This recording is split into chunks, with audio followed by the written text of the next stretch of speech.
Bakit ka ba naghihintay?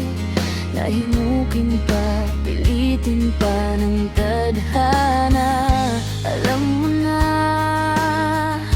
kung bakit nagkakaganyan. Lumulutang, nasasayang ang buhay mo, at ang ibinubulong ng iyong puso. Natutulog ba ang Diyos?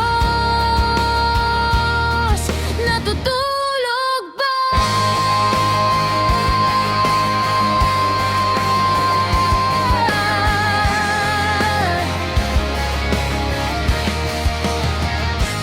Ba't ikaw ay kaagad sumusuko?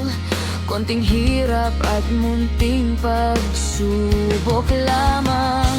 Bakit ganyan? Nasaan ang iyong tapang? Naduduwag, nawawalan ng pag-asa, at iniisip na natutulog pa. Natutulog pa.